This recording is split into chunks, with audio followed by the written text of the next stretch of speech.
आमलकी एकादशी व्रत कथा। मानधाता जी बोले कि वशिष्ठ जी, यदि आप मुझ पर प्रसन्न हैं तो व्रत की कथा कहूँ जिससे मेरा कल्याण हो। महर्षि वशिष्ठ जी बोले कि हे राजन, सब व्रतों से उत्तम और अंत में मोक्ष देने वाला आमलकी की एकादशी का वर्णन करता हूँ। यह फागुन माह शुक्ल पक्ष में होता है। इस व्रत के फल से समस्त पाप नष्ट हो जाते हैं। इस व्रत का पुण्य 1000 गौदान के फल के बराबर है। मैं आपसे एक पौराणिक कथा कहता हूँ, ध्यान पूर्वक सुनो। एक वैदिक नामक नगर था। उस नगर में ब्राह्मण, वैश्य, क्षत्रिय, शूद्र चारों वर्ण आनंद पूर्वक रहते थे। नगर में सदैव वेद ध्वनि गूंजा करती थी। उस जगह पापी, दुराचारी, नास्तिक आदि कोई न था।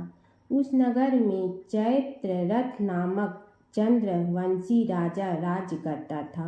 वह महान विद्वान तथा धार्मिक था। उस राज्य में कोई भी दरिद्र तथा कंजूस नहीं था।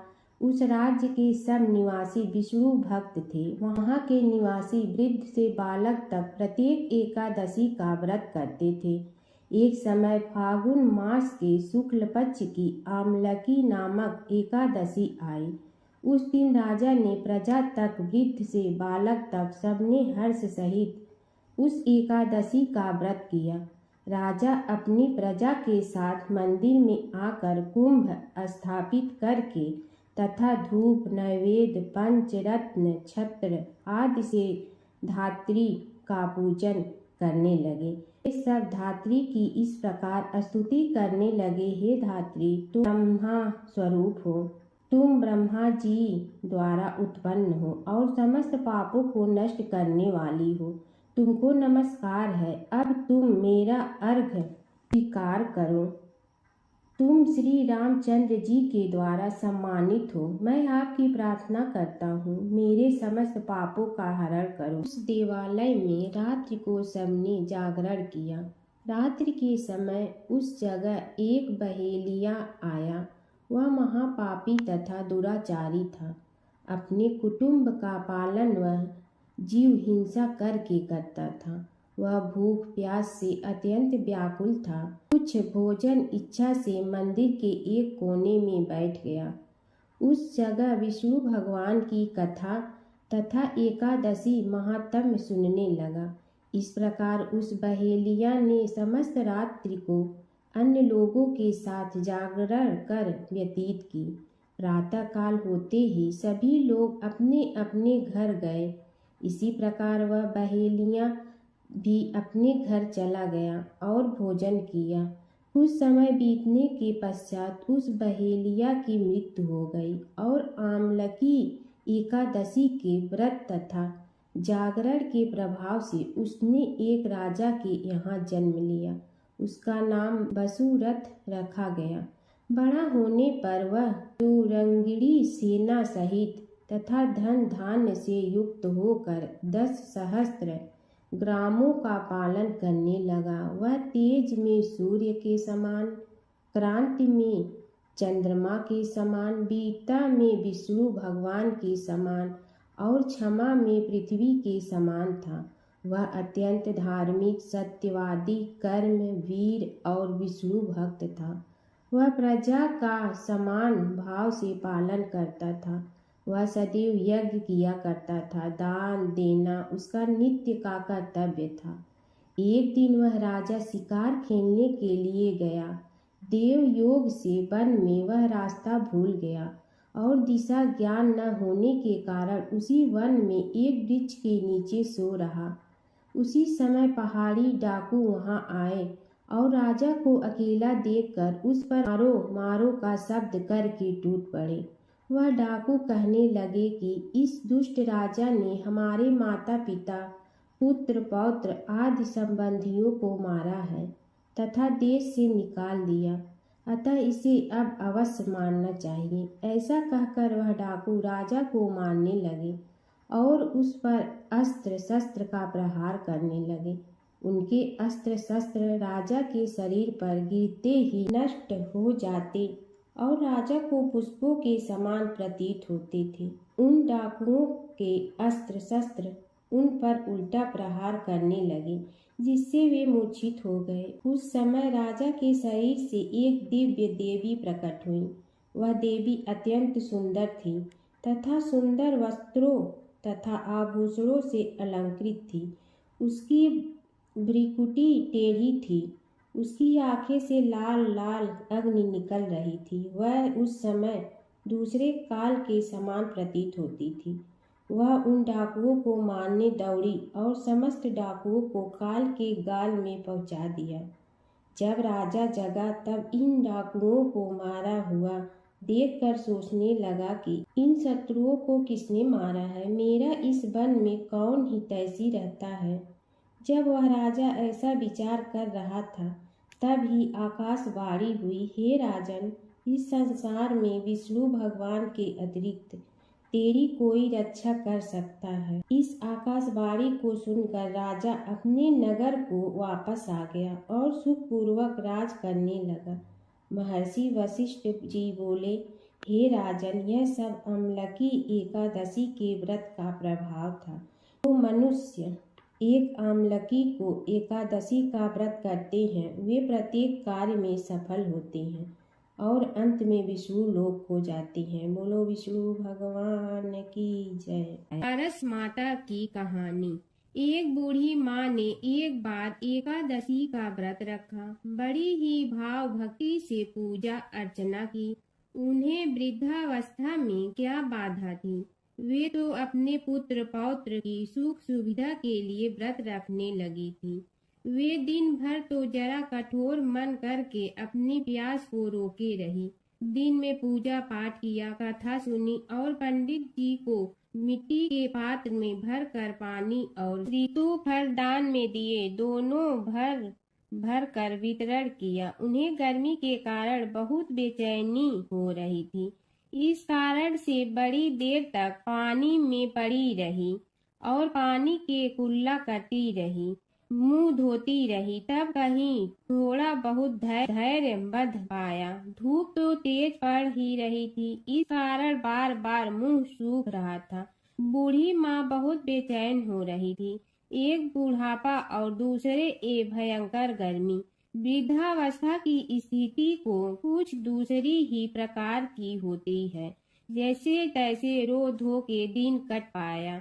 अब पहाड़ सी रात सामने थी, उसको काटना बड़ा ही कठिन दिखाई दे रहा था। खटिया पर पड़े शांति नहीं मिल रही थी। वे बार बार करवट बदल रही थी। अनेक बार वे बाहर जाती और भीतर आती, उन्हें घर के अंदर शांति नहीं थी। वे पड़ी पड़ी एकादशी माता का स्मरण करती रही। वे कहती रही कि हे माता जी, आप मेरी लाज रखिए, आप ही मुझे शक्ति दे दीजिएगा जिससे मैं भली भांति आपका व्रत कर सकूं और ये पहाड़ सी रात शांति पूर्वक व्यतीत हो सके। प्यास के कारण बूढ़ी माँ की बेचैनी तो बढ़ ही रही थी। उन्होंने धैर्य रखने का बहुत प्रयास किया, किंतु सहनशीलता की सीमा टूट गई और वे घबराकर एकदम चिल्ला पड़ी। बोली कि बचाओ बचाओ। अम्मा का चिल्लाना सुनकर परिवार भर के नर नारी, बच्चे और पड़ोसी एकत्रित होकर बूढ़ी अम्मा की खटिया के समीप पहुंच गए। सबने पूछा कि अम्मा जी, आपको क्या हो गया है? आप क्यों चिल्ला पड़ी थी? आप इस वृद्धावस्था में एक कठिन व्रत क्यों कर रही हैं? अम्मा जी, शक्ति से ही भक्ति होती है। थोड़ी ही देर में वे फिर से बोली कि अरे, हमारे तो प्राण ही निकलने जा रहे हैं। मेरी छाती पर ठंडे पानी का घड़ा रख दीजिए। नातियों ने दादी की छाती पर ठंडे पानी का पात्र रख दिया। तब कहीं उन्हें थोड़ा बहुत आराम मिला और थोड़ी देर के लिए उन्होंने अपनी आंखें बंद कर ली। एकादशी माता ने सोचा कि ये बूढ़ी अम्मा है तो बहुत कठोर, जरा जाकर उसकी परीक्षा लेना चाहिए। वे आधी रात को मुर्गा बनकर टेर लगाने लगी। मुर्गा की आवाज सुनकर दादी जल्दी से उठी और बाहर जाकर आसमान की ओर देखा, किंतु आसमान में कहीं उन्हें प्रातःकालीन तारा नहीं दिखाई दिया। वे सोचने लगी कि ये मुर्गा क्यों और कैसे बोल गया है। उन्हें प्यास तो बढ़ ही रही थी। थोड़ा बहुत उनका मन भी विचलित होने लगा था, किंतु अंत में उन्होंने दृढ़ निश्चय किया कि मैं अब व्रत को पूर्ण करके ही छोड़ूंगी, चाहे भले ही मेरे प्राण निकल जाएं। ये सोचकर फिर वे खटिया पर शिथिल होकर लेट गई। थोड़ी ही देर में एकादशी माता ने उनकी फिर से परीक्षा लेनी चाहिए। एक छोटी सी बालिका एक गिलास में शरबत लेकर उनके सिरहाने खड़ी हो गई और जोर से बोली कि दादी जी, सवेरा हो गया है, आप हाथ मुंह धोकर शरबत पी लीजिए। पहले तो शरबत का गिलास देखकर उनका मन ललचाने लगा, किंतु अचानक व्रत का स्मरण हो आया और उन्होंने सोचा कि मैं किसी भी प्रकार से अभी शरबत नहीं पी सकती हूँ, और वे शांति पूर्वक अपनी घटिया पर लेट गई। फिर थोड़ी ही देर में उन्हें ऐसा लगा कि जैसे किसी ने उन्हें पानी के कुएं में पटक दिया हो। वे बड़ी देर तक उस कुएं में हाथ पांव चलाती रही, किंतु उन्होंने अपने मुंह में पानी की एक बूंद भी नहीं जाने दी और वे दृढ़ता पूर्वक अपना व्रत पालती रही। थोड़ी ही देर में न जाने कहां से सामने आग जलने लगी, जिससे भारी गर्मी पड़ने लगी। प्यास के कारण प्राण निकलने लगे, किंतु बूढ़ी अम्मा का कुछ भी नहीं बिगड़ पाया। वे जहां की तहां मुस्कुराती हुई बैठी रही। थोड़ी ही देर में बाहर प्रकाश दिखाई देने लगा। ऐसा लगा कि जैसे सवेरा हो गया हो। बूढ़ी अम्मा ने जब बाहर निकलकर देखा तो समझ गई कि अभी सवेरा होने में 3-4 घंटे की देरी है। यह जानकर वे शांति पूर्वक इधर उधर घूमने फिरने लगी। एकादशी माता ये बात अच्छी तरह से समझ गई कि ये बूढ़ी अम्मा किसी भी प्रकार से अपने व्रत से नहीं टल सकती है। वे उनके सत्य व्रत को अच्छी तरह से समझ गई। सवेरा होते ही बूढ़ी माँ ने स्नान किया, भगवान का पूजन पाठ किया, एकादशी माता की कथा सुनी, ब्राह्मणों को दक्षिणा देकर भोजन कराया, तब कहीं उन्होंने जल ग्रहण किया। कन्याओं को भोजन कराने के बाद अम्मा ने भोजन किया। उस श्रेष्ठ व्रत के प्रताप से बूढ़ी अम्मा की आयु में वृद्धि हो गई। उनका घर परिवार हरा भरा हो गया। घर में अब उनके कोई अभाव नहीं रहता। वे हर तरह के सुख साधनों से संपन्न हो गई। नाती नतीनों से उनका घर भर गया और वे उसी दिन से 12 महीने की एकादशी का व्रत करने लगी। एकादशी माता के व्रत के प्रताप से इस संसार में हर प्रकार के सुख भोग कर अंत में वैकुंठ धाम को चली गई। ऐसा है तुरंत फल देने वाला एकादशी माता का व्रत। विष्णु भगवान की कथा। एक नगर में एक सेठ व एक सेठानी रहते थे और सेठानी रोज विष्णु भगवान की पूजा करती थी। सेठ को उसका पूजा करना बिल्कुल अच्छा नहीं लगता था। इसी वजह से एक दिन सेठ ने सेठानी को घर से निकाल दिया। घर से निकलने पर वह जंगल की ओर गई तो देखा 4 आदमी मिट्टी खोदने का काम कर रहे थे। उसने कहा कि मुझे नौकरी पर रख लो। उन्होंने उसे रख लिया, लेकिन मिट्टी खोदने से सेठानी के हाथों में छाले पड़ गए और उसके बाल भी उड़ गए। वह आदमी कहते हैं कि बहन, लगता है तुम किसी अच्छे घर की महिला हो, तुम्हें काम करने की आदत नहीं है। तुम ये काम रहने दो और हमारे घर का काम कर लिया करो। वह चारों आदमी उसे अपने साथ घर ले गए और वह 4 मुट्ठी अनाज लाते और सभी बांट कर खा लेते। एक दिन सेठानी ने कहा कि कल से 8 मुट्ठी अनाज लाना। अगले दिन वह 8 मुट्ठी अनाज लाए और सेठानी पड़ोसन से आग मांग लाई। उसने भोजन बनाया, विष्णु भगवान को भोग लगाया, फिर सभी को खाने को दिया। सारे भाई बोले कि बहन, आज तो भोजन बहुत स्वादिष्ट बना है। सेठानी ने कहा कि भगवान का जूठा है तो स्वाद तो होगा ही। सेठानी के जाने के बाद सेठ भूखा रहने लगा और आस पड़ोस के सारे लोग कहने लगे कि ये तो सेठानी के भाग्य से खाता था। एक दिन सेठ अपनी सेठानी को ढूंढने चल पड़ा। उसने ढूंढते हुए वह भी उस जंगल में पहुंच गया जहां वह चारों आदमी मिट्टी खोद रहे थे। सेठ ने उन्हें देखा तो कहा कि भाई मुझे भी काम पर रख लो। उन आदमियों ने उसे काम पर रख लिया, लेकिन मिट्टी खोदने से उसके भी हाथों में छाले पड़ गए और बाल उड़ने लगे। उसकी यह हालत देख चारों बोले कि तुम्हें काम की आदत नहीं है, तुम हमारे साथ चलो और हमारे घर में रह लो। सेठ उन चारों आदमियों के साथ उनके घर चला गया और जाते ही उसने सेठानी को पहचान लिया, लेकिन सेठानी घूंघट में थी तो सेठ को देख नहीं पाई। सेठानी ने सभी के लिए भोजन तैयार किया और हर रोज की भांति विष्णु भगवान को भोग लगाया। उसने उन चारों भाइयों को भोजन परोस दिया, लेकिन जैसे ही वह सेठ को भोजन देने लगी तो विष्णु भगवान ने उसका हाथ पकड़ लिया। भाई बोले कि बहन ये तुम क्या कर रही हो? वह बोली मैं कुछ नहीं कर रही हूँ, मेरा हाथ तो विष्णु भगवान ने पकड़ लिया है। भाई बोले हमें भी विष्णु भगवान के दर्शन कराओ। उसने भगवान से प्रार्थना की तो विष्णु जी प्रकट हो गए। सभी ने दर्शन किए। सेठ ने सेठानी से क्षमा मांगी और सेठानी को साथ चलने को कहा। भाइयों ने अपनी बहन को बहुत सा धन देकर विदा किया। जब सेठानी के साथ सेठ भी भगवान विष्णु की पूजा करने लगा और उनके परिणाम से उनका घर अन्न धन से भर गया। विष्णु जी की कथा। फाल्गुन मास हिंदू पंचांग का अत्यंत पवित्र महीना माना जाता है। यह मास भक्ति, आनंद और मुक्ति का प्रतीक है।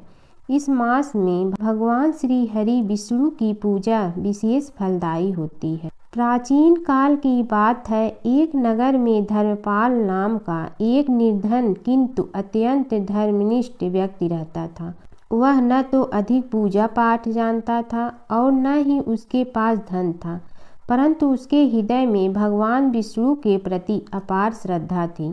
फाल्गुन मास के आने पर वह प्रतिदिन प्रातः स्नान कर भगवान विष्णु का स्मरण करता और तुलसी दल अर्पित करता। होली के दिनों में जब लोग रंग उत्सव में मग्न रहते तब भी वह हरि नाम का जाप करता रहता। एक दिन किसी कारणवश वह पूजा न कर सका। मन में ग्लानि हुई और रात को उसने भगवान विष्णु से क्षमा याचना की।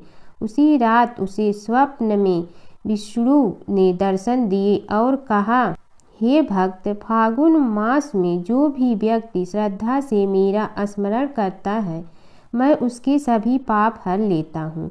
भक्ति में विधि नहीं, भाव प्रधान होता है। कुछ समय बाद धर्मपाल के जीवन की सभी कठिनाइयाँ दूर हो गई। उसके घर में सुख, शांति और समृद्धि आ गई। अंत समय में उसे वैकुंठ लोक की प्राप्ति हुई। प्राचीन काल की बात है, सृष्टि के पालन पोषण के लिए ब्रह्मा, विष्णु और महेश तीनों देवताओं का विशेष स्थान है। इनमें भगवान शिव को भोलेनाथ कहा जाता है, क्योंकि वे सच्चे मन से की गई भक्ति से शीघ्र प्रसन्न हो जाते हैं। एक बार देवताओं और असुरों ने समुद्र मंथन किया। मंथन से अनेक रत्न निकले, पर अंत में एक भयंकर विष भी निकला, जिससे पूरी सृष्टि नष्ट होने का संकट आ गया। तब सभी देवता भगवान शिव के पास पहुँचे। सृष्टि की रक्षा के लिए शिव जी ने वह विष अपने कंठ में धारण कर लिया। विष के प्रभाव से उनका कंठ नीला हो गया। तभी से वे नीलकंठ कहलाए।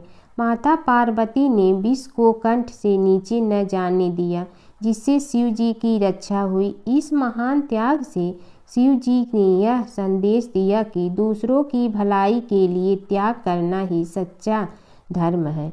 भगवान शिव ध्यान, तपस्या और वैराग्य के प्रतीक है। वे कैलाश पर्वत पर निवास करते हैं, भस्म धारण करते हैं और गले में नाग रखते हैं। उनका डमरू सृष्टि की ध्वनि का प्रतीक है और त्रिशूल शक्ति व संतुलन का। फागुन मास की कथा।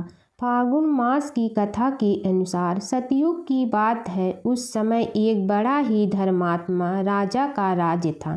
उसके राज्य में एक ब्राह्मण था। उसका नाम था विष्णु शर्मा। विष्णु शर्मा के 7 पुत्र थे और वे सातों अलग अलग रहते थे। जब विष्णु शर्मा का वृद्धावस्था का समय आया तो उसने सब बहुओं से कहा, तुम सब गणेश का व्रत करो। स्वयं विष्णु शर्मा भी इस व्रत को किया करता था। अब बूढ़ा हो जाने पर वो यह दायित्व अपनी बहुओं को सौंपना चाहता था। जब उसने बहुओं से इस व्रत के लिए कहा तो बहुओं ने नाक सिकोड़ते हुए उसकी आज्ञा न मानकर उसका अपमान कर दिया। अंत में छोटी बहू ने अपने ससुर की बात मान ली और पूजन के सामान का व्यवस्था करके ससुर के साथ व्रत किया तथा भोजन नहीं किया और ससुर को भोजन करा दिया। जब आधी रात बीती तो विष्णु शर्मा को उल्टी और दस्त होने लगे। तब छोटी बहू ने मल मूत्र में भरे गंदे कपड़ों को साफ करके ससुर के शरीर को धोया और पोंछा। पूरी रात बिना कुछ खाए पिए जागती रही। फिर गणेश जी ने उन दोनों पर अपनी कृपा की। ससुर का स्वास्थ्य ठीक हो गया और छोटी बहू का घर धन धान्य से पूर्ण हो गया। तत्पश्चात अन्य बहुओं को भी इस घटना से प्रेरणा मिली और उन्होंने भी श्री गणेश जी का व्रत किया। अतः फागुन मास में जो भी व्यक्ति सच्चे मन से गणेश जी का व्रत करता है, भगवान गणेश उसकी सभी मनोकामनाएं पूरी करते हैं।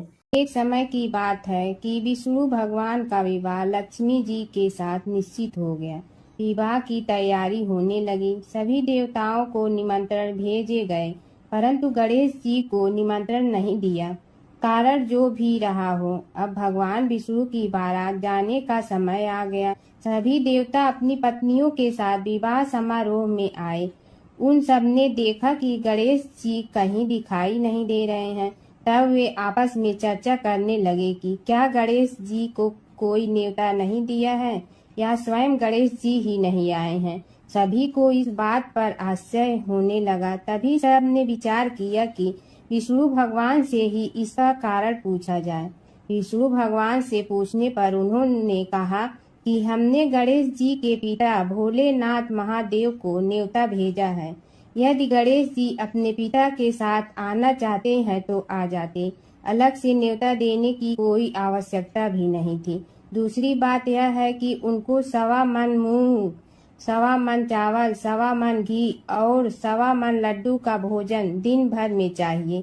यदि गणेश जी नहीं आएंगे तो कोई बात नहीं। दूसरे के घर जाकर इतना सारा खाना पीना अच्छा भी नहीं लगता। इतनी वार्ता कर ही रहे थे कि किसी एक ने सुझाव दिया, यदि गणेश जी आ भी जाए तो उनके द्वारपाल बनाकर बैठा देंगे कि आप घर की याद रखना। आप तो चूहे पर बैठकर धीरे धीरे चलोगे तो बारात से बहुत पीछे रह जाओगे। यह सुझाव भी सबको पसंद आ गया तो विष्णु भगवान ने भी अपनी सहमति दे दी। होना क्या था कि इतने में गणेश जी वहां आ पहुंचे और उन्हें समझा बुझा कर घर की रखवाली करने बैठा दिया गया। बारात चल रही थी। तब नारद जी ने देखा कि गणेश जी तो दरवाजे पर ही बैठे हुए हैं, तो वे गणेश जी के पास गए और रुकने का कारण पूछा। गणेश जी कहने लगे कि विष्णु भगवान ने मेरा बहुत अपमान किया है। नारद जी ने कहने लगे कि अपनी मूसक देना को आगे भेज दे तो वह रास्ता खोद देगी, जिससे उनके वाहन धरती में धंस जाएंगे। तब आपको सम्मान पूर्वक बुलाना पड़ेगा। अब तो गणेश जी ने अपनी मूसक सेना जल्दी से आगे भेज दी और सेना ने जमीन पोली कर दी। जब बारात वहां से निकली तो रथों के पहिए धरती में धंस गए। लाख कोशिश करे परंतु पहिए नहीं निकले। सभी ने अपने अपने उपाय किए परंतु पहिए तो नहीं निकले, बल्कि जगह जगह से टूट गए। किसी की समझ में नहीं आ रहा था कि अब क्या किया जाए। तब तो नारद जी ने कहा, आप लोगों ने गणेश जी का अपमान करके अच्छा नहीं किया। यदि उन्हें मना कर लाया जाए तो आपका कार्य सिद्ध हो सकता है और यह संकट टल सकता है। शंकर भगवान ने अपने दूत नंदी को भेजा और वे गणेश जी को लेकर आए। गणेश जी का आदर सम्मान के साथ पूजन किया। तब कहीं रथ के पहिए निकले। अब रथ के पहिए निकल के परंतु टूट फूट गए तो उन्हें सुधारे गए। पास के खेत में खाती काम कर रहा था, उसे बुलाया गया। खाती अपना कार्य करने के पहले श्री गणेशाय नमः कहकर गणेश जी की वंदना मन ही मन करने लगा। देखते ही देखते खाती ने सभी पहियों को ठीक कर दिया। तब खाती कहने लगा कि हे देवताओं, आपने सर्वप्रथम गणेश जी को नहीं मनाया होगा और न ही उनकी पूजन की होगी, इसीलिए तो आपके साथ यह संकट आया है। हम तो मूर्ख अज्ञानी हैं, फिर भी पहले गणेश जी को पूजते हैं, उनका ध्यान करते हैं। आप लोग तो देवतागण हैं, फिर भी आप गणेश जी को कैसे भूल गए? अब आप लोग भगवान श्री गणेश जी की जय बोल कर जाएं तो आपके सब काम बन जाएंगे और संकट कट जाएंगे। ऐसा कहते हुए बारात वहां से चल दी और विष्णु भगवान को लक्ष्मी जी के साथ विवाह संपन्न करा के सभी सकुशल घर लौट आए। हे गणेश जी महाराज, आपने विष्णु को जैसे कारज सारियो ऐसे कारज सबको सिद्ध कर जो। बोलो गजानन भगवान की जय। एक बार एक नगर में एक मालिन रहती थी। उसके पति चल बसे थे। उसका एक 4 साल का पुत्र था। उसकी सास कठोर हृदय की स्त्री थी। वह बहू को बहुत तकलीफ देती थी। एक दिन सास ने बहू और पोते को घर से निकाल दिया।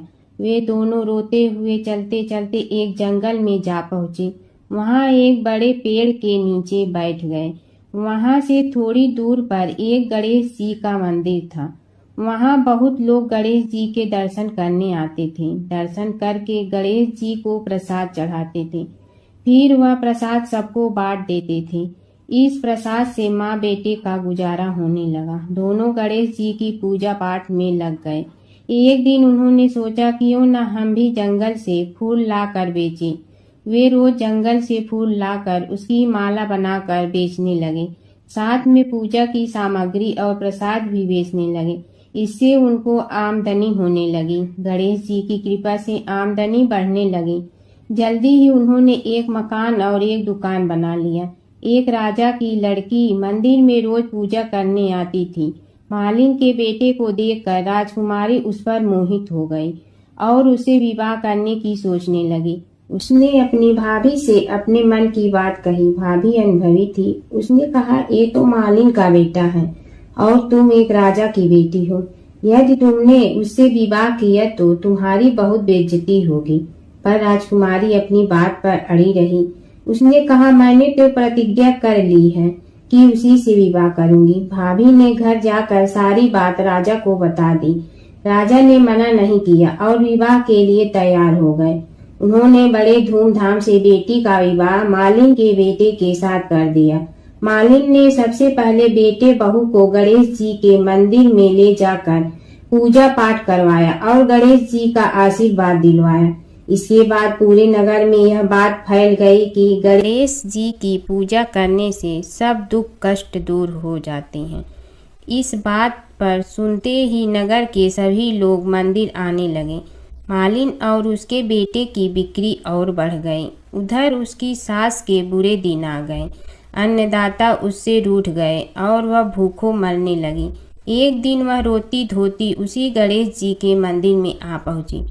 वहां वह मालिन के बेटे से बोली, मैं भूखी हूँ, मुझे रोटी कपड़ा दे दो, इसके बदले में तुम्हारा सारा काम कर दूंगी। लड़के को दया आ गई और उसे काम पर रख लिया।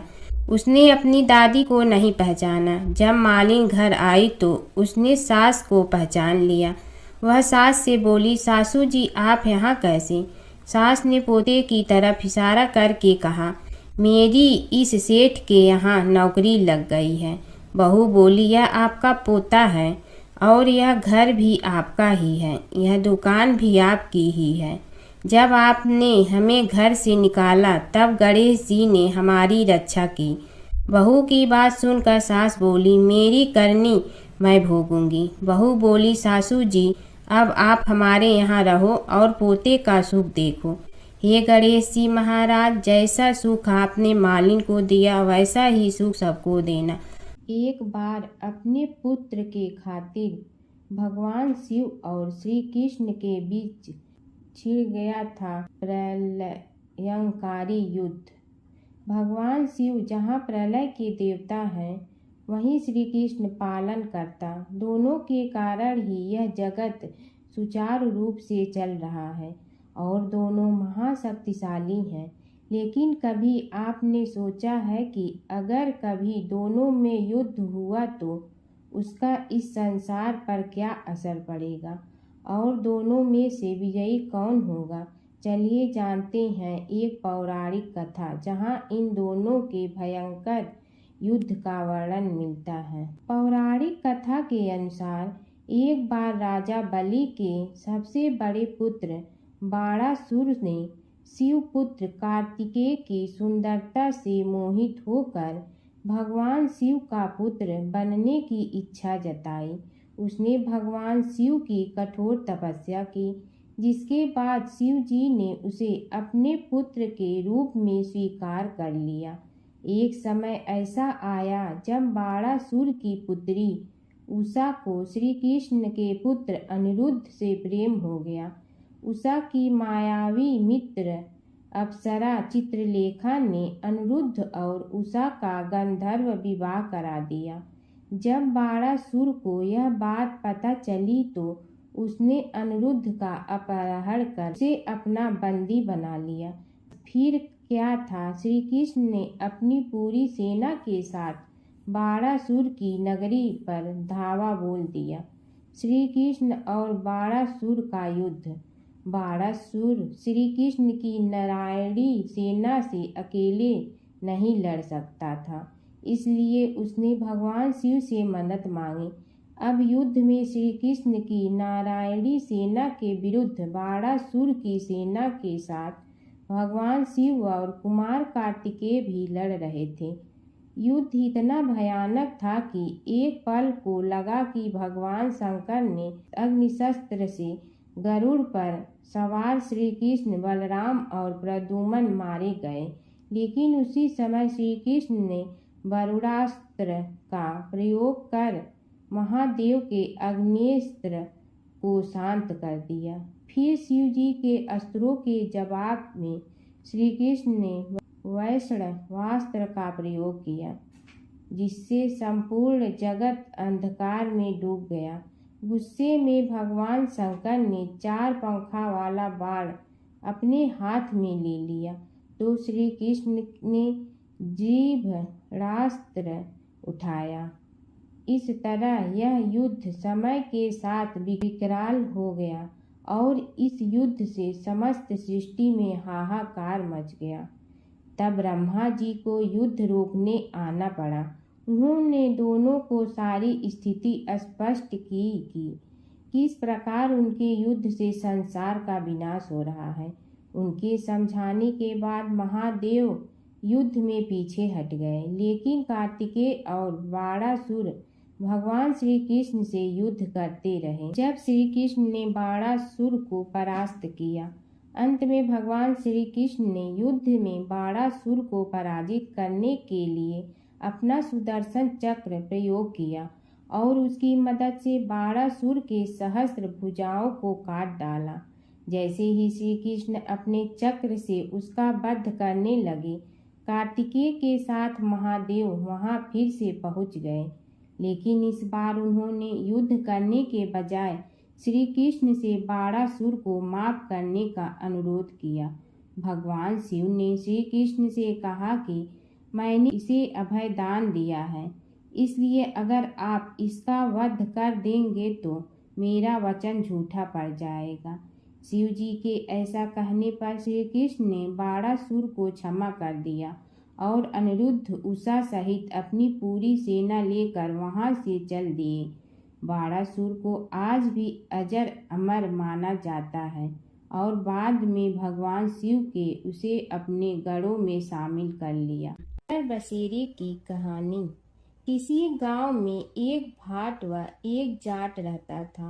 दोनों में घनिष्ठ मित्रता थी। एक बार जाट अपनी बहन के घर जाने को तैयार हुआ तो भाट अपनी ससुराल जाने को तैयार हुआ। दोनों साथ चल पड़े तो रास्ते में रुककर एक कुएं की मुंडेर पर बैठ गए। जाट ने भाट से कहा कि नगर बसेरा कर लेते हैं।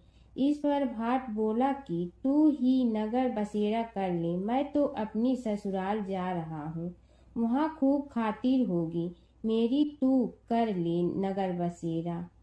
जाट वहीं कुएं के पास बैठ पानी की घंटी और चावल का दाना लेकर नगर बसेरा करने लगा।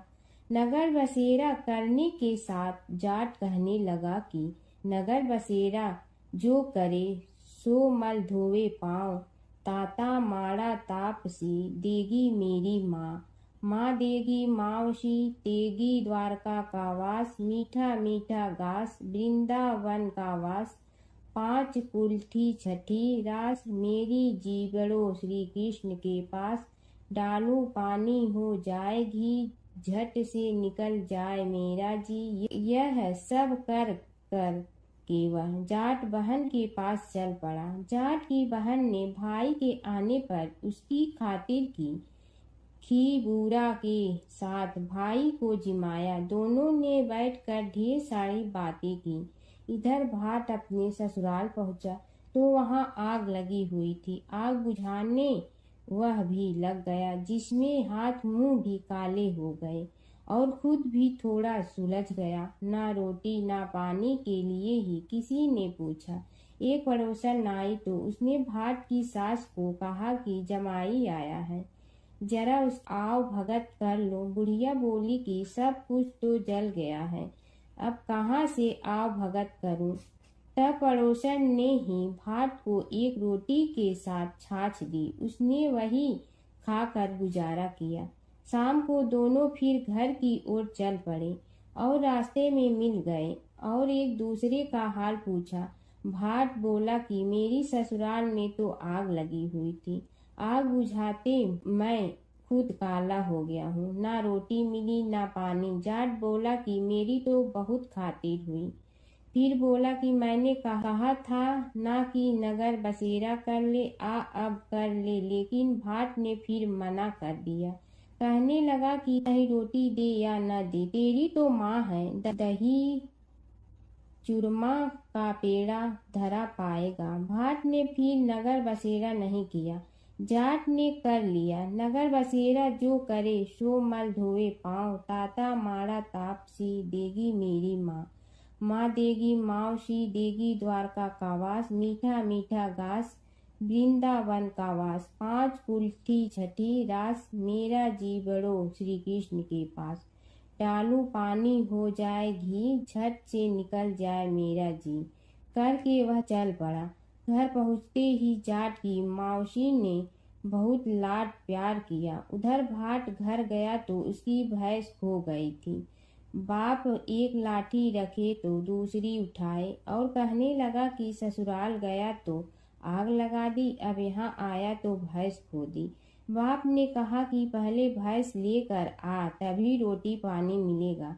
सारा दिन भाट भैंस ढूंढता रहा, लेकिन उसे भैंस नहीं मिली। जाट और भाट की मुलाकात फिर से बाजार में हो गई। जाट ने भाट के हाल चाल पूछे तो भाट बोला कि आते ही भैंस खो गई, बस उसी दिन से भैंस ढूंढ रहा हूँ। रोटियां का तो पूछो ही मत। जाट ने कहा कि मैंने तो पहले ही कहा था कि नगर बसेरा कर ले। जाट की बात सुनकर भाट बोला कि तेरे नगर बसेरे में इतनी ताकत है तो चल अब कर लेते हैं। दोनों ने बैठकर नगर बसेरा किया। नगर बसेरा जो करे सो मल धोवे पाँव, ताता माड़ा तापसी देगी मेरी माँ, माँ देगी मावशी देगी द्वारका का वास, मीठा मीठा घास वृंदावन का वास, पाँच कुल्ठी छठी रास मेरा जीवड़ो श्री कृष्ण के पास, डालू पानी हो जाए घी झट से निकल जाए मेरा जी। दोनों के नगर बसेरा करने पर भाट जैसे ही आगे बढ़ा तो उसकी खोई भैंस मिल गई, जिसे लेकर घर पहुंचा। घर पहुंचते ही माँ ने कहा कि लड़के को आते ही घर से निकाल दिया, सारे दिन से ये भूखा प्यासा भटक रहा है। यह कहकर उसकी माँ ने उसको खूब खिलाया पिलाया। इस घटना के बाद सारे नगर में ढिंढोरा पिटवा गया कि कब कोई अपने पीहर या सास से आते जाते नगर बसेरा करें। जैसे भाट को नगर बसेरा करने का फल मिला, वैसे ही हर किसी को मिलेगी है। माता सीता की कथा।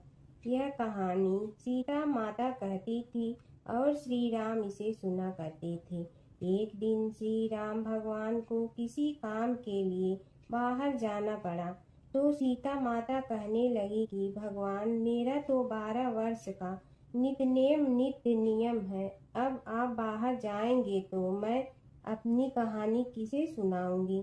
श्री राम ने कहा कि तुम कुएं की पाल पर जाकर बैठ जाना और वहां जो औरतें पानी भरने आएंगी उन्हें अपनी कहानी सुना देना। सीता माता कुएं की पाल पर जाकर बैठ जाती हैं। एक स्त्री आई, उसने रेशम की जड़ी की साड़ी पहन रखी थी और सोने का घड़ा ले रखा था। सीता माता उसे देख कहती हैं कि बहन, मेरा 12 वर्ष का नित्य सुन लो। पर वह स्त्री बोली कि मैं तुम्हारा नित्य सुनूंगी तो मुझे घर जाने में देरी हो जाएगी और मेरी सास मुझसे लड़ेंगी।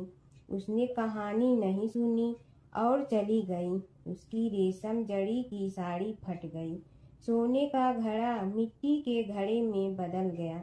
सास ने देखा तो पूछा कि ये किसका दोष अपने सिर लेकर आ गई है। बहू ने कहा कि कुएं पर एक औरत बैठी थी, उसने कहानी सुनने के लिए कहा, लेकिन मैंने सुनी नहीं, जिसका यह फल मिला है। बहू की बात सुनकर अगले दिन वही साड़ी और घड़ा लेकर सास कुएं की पाल पर गई। सास को वहीं माता सीता बैठी मिली, तो माता सीता ने कहा कि बहन, मेरी कहानी सुन लीजिए। सास बोली कि एक बार छोड़, मैं तो 4 बार कहानी सुन लूंगी। राम आए लक्ष्मण आए, देश के पुजारी आए, नित नेम का नेम लाए, आओ राम बैठो राम। तपी रसोई जियो राम, माखन मिश्री खाओ राम। दूध बतासा पियो राम, सूत के पलका मोठो राम। साल दुसाला पोठो राम, साल दुसाला ओढ़ो राम। जब बोलो जब राम ही राम, राम संवारे सबके काम। खाली घर भंडार भरेंगे, सबका बेड़ा पार करेंगे। श्री राम जय राम जय जय राम। सास बोली कि बहन, कहानी तो बहुत अच्छी लगी। कहानी सुनकर सास घर चली गई और उसकी साड़ी फिर से रेशम जड़ी की बन गई। मिट्टी का घड़ा फिर सोने के घड़े में बदल गया। बहू कहने लगी, सासू माँ, आपने ये सब कैसे किया। सास ने कहा कि बहू, तू दोष लगा के आई थी और मैं अब दोष उतार कर आ रही हूँ। बहू ने फिर पूछा कि वह कुएं वाली स्त्री कौन है। सास बोली कि वे सीता माता थी। वे पुराने से नया कर देती हैं, खाली घर में भंडार भर देती हैं। वह लक्ष्मी जी का वास घर में कर देती हैं। आदमी की जो भी इच्छा हो उसे पूरा कर देती हैं। बहू बोली कि ऐसी कहानी मुझे भी सुना दो। सास बोली कि ठीक है, तुम भी सुनो। और सास ने कहानी शुरू की। राम आए लक्ष्मण आए, देश के पुजारी आए, नित नेम का नेम लाए, आओ राम बैठो राम। तपी रसोई जियो राम, माखन मिश्री खाओ राम। दूध बतासा पियो राम, सूत के पलका मोठो राम। साल दुसाला पोठो राम, साल दुसाला ओढ़ो राम। जब बोलो जब राम ही राम, राम संवारे सबके काम। खाली घर भंडार भरेंगे, सबका बेड़ा पार करें। श्री राम जय जय राम। कहानी सुनकर बहू बोली कि कहानी तो बहुत अच्छी है। सास ने कहा कि ठीक है, इस कहानी को रोज कहा करेंगे। अब सास बहू रोज सवेरे उठती, नहाती धोती और पूजा करने के बाद नित नेम की सीता की कहानी कहती। एक दिन उनके यहाँ एक पड़ोस की औरत आई और बोली कि बहन, जरा सी आँच दे ना। तो वह बोली कि आज तो अभी हमने जलाई ही नहीं। पड़ोसन ने कहा कि तुम सुबह 4 बजे से उठकर क्या कर रही हो। फिर उन्होंने कहा कि सुबह उठकर हम पूजा करते हैं, फिर सीता माता की नित्य-नेम की कहानी कहते हैं। पड़ोसन ने उसकी बात सुनकर फिर कहा कि सीता माता की कहानी कहने से तुम्हें क्या मिलता है। वे बोली कि इनकी कहानी कहने से घर में भंडार भर जाते हैं, सारे काम सिद्ध होते हैं, मन की इच्छा भी पूरी हो जाती है। पड़ोसन कहती है कि बहन, ऐसी कहानी तो मुझे भी सुना दो। फिर वह बोली कि ठीक है, तुम भी यह कहानी सुन लो। राम आए लक्ष्मण आए, देश के पुजारी आए, नित नेम का नेम लाए, आओ राम बैठो राम। सारी कहानी सुनने के बाद पड़ोसन कहने लगी, बहन कहानी तो मुझे बहुत अच्छी लगी। अब वह पड़ोसन भी नित नेम सीता माता की कहानी कहने लगी। कहानी कहने से सीता माता ने पड़ोसन के भी भंडार भर दिए। अब तो पूरे मोहल्ले में नित नेम की कथा चल पड़ी। हर किसी की मनोकामना पूरी होने लगी। हे सीता माता, जैसे आपने उनके भंडार भरे, वैसे ही आप हमारे भी भंडार भरना, सबकी भरना, कहानी सुनने वाले के भी और कहानी कहने वाले के भी। एक समय की बात है, एक भाई बहन रहते थे। बहन का नियम था कि वह अपने भाई का चेहरा देखते ही खाना खाती थी। हर रोज वह सुबह उठती थी और जल्दी जल्दी सारा काम करके अपने भाई का मुंह देखने के लिए उसके घर जाती थी। एक दिन रास्ते में एक पीपल के नीचे गणेश जी की मूर्ति रखी थी। उसने भगवान के सामने हाथ जोड़कर कहा कि मेरे जैसा अमर सुहाग और मेरे जैसा अमर पीहर सबको दीजिए। यह कहकर वह आगे बढ़ जाती है। जंगल के झाड़ियों के कांटे उसके पैरों में चुभा करते थे। एक दिन भाई के घर पहुंची और भाई का मुंह देखकर बैठ गई। तो भाभी ने पूछा, पैरों में क्या हो गया है। यह सुनकर उसने भाभी को जवाब दिया कि रास्ते में जंगल के झाड़ियों के गिरे हुए कांटे पांव में चुभ गए हैं। जब वह वापस अपने घर आ जाए तब भाभी ने अपने पति से कहा कि रास्ते को साफ करवा दो, आपकी बहन के पांव में बहुत सारे कांटा चुभ गए हैं। भाई ने तब कुल्हाड़ी लेकर सारी झाड़ियों को काटकर रास्ता साफ कर दिया, जिससे गणेश जी का स्थान भी वहां से हट गया। यह देखकर भगवान गुस्सा हो गए और उसके भाई के प्राण हर लिए। लोग अंतिम संस्कार के लिए जब भाई को ले जा रहे थे तब उसकी भाभी रोते हुए लोगों से कही, थोड़ी देर रुक जाओ, उसकी बहन आने वाली है, वह अपने भाई का मुंह देखे बिना नहीं रह सकती है, उसका यह नियम है। तब लोगों ने कहा, आज तो देख लेगी पर कल कैसे देखेगी। रोज दिन की तरह बहन अपने भाई का मुंह देखने के लिए जंगल में निकली। तब जंगल में उसने देखा कि सारा रास्ता साफ किया हुआ है।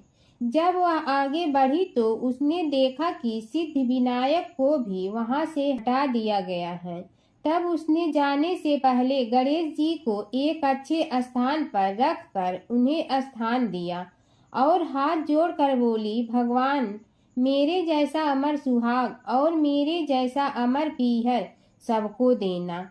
और फिर बोलकर आगे निकल गई। भगवान सोचने लगे, अगर इसकी नहीं सुनी तो हमें कौन मानेगा, हमें कौन पूजेगा। तब सिद्ध विनायक ने उसे आवाज दी, बेटी इस खेजड़ी की 7 पत्तियां लेकर जा और उसे कच्चे दूध में धोकर भाई के ऊपर छींटा मार देना, वह उठकर बैठ जाएगा। यह सुनकर जब बहन पीछे मुड़ी तो वहां कोई नहीं था। फिर वह यह सोचने लगी कि ठीक है, जैसा सुना वैसा कर लेती हूँ। फिर वह 7 खेजड़ी की पत्तियां लेकर अपने भाई के घर पहुंची। उसने देखा वहां कई लोग बैठे हुए हैं। भाभी बैठी रो रही है और भाई की लाश रखी है। तब उसने पत्तियों को बताए हुए नियम के तहत भाई के ऊपर इस्तेमाल किया। तब भाई उठकर बैठ गया। भाई बोला बहन से, मुझे बहुत ही गहरी नींद आ गई थी। तब बहन बोली, यह नींद किसी दुश्मन को भी न आए, और उसने सारी बात अपने भाई को बता दी। व्रत कथा के साथ पढ़ी और सुनी जाने वाली लपसी तपसी की यह कहानी। एक तपसी था। तपसी हमेशा भगवान की तपस्या में लीन रहता था।